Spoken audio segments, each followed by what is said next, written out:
Healthy and harmless desserts. When most people think of the word dessert, they think about really rich, sweet, and fattening foods.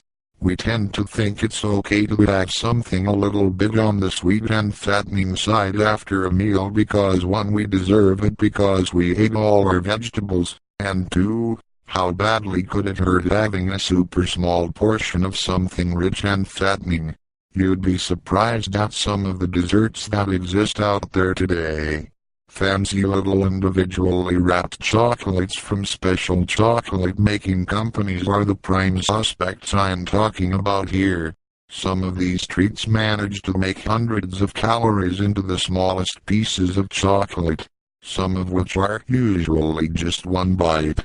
Now it doesn't really matter if you ate all your greens that day because if you spoil it all with a fancy little piece of chocolate with only 10 to 20 seconds of gratification, then what's the point?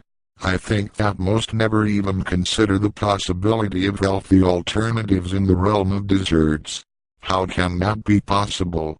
That pretty much defeats the purpose in and of itself. Well, at least that's what most would say or gravitate toward thinking. I think desserts shouldn't be some tradition in most cultures to represent an excuse of some sort at all.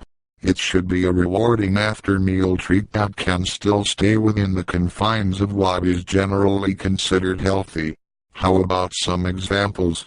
There are many perfectly harmless low-calorie desserts including fruit pies, yogurts, low-fat/calorie ice creams, strawberry parfaits, rhubarb bread pudding, oat cookies, frozen yogurts, caramel apples, frozen raspberry pie, fruit smoothies, chocolate strawberries, and the list goes on.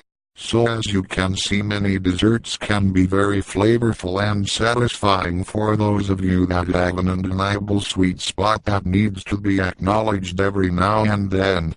I really wouldn't advise having any type of food recognized under the dessert category every day though. If you constantly crave sweet, deliciously flavor-packed goodness, then maybe something like every other day. But be careful as to what it is that you're constantly consuming so you know for sure that it's okay to have almost regularly healthy and harmless desserts. When most people think of the word dessert, they think about really rich, sweet, and fattening foods.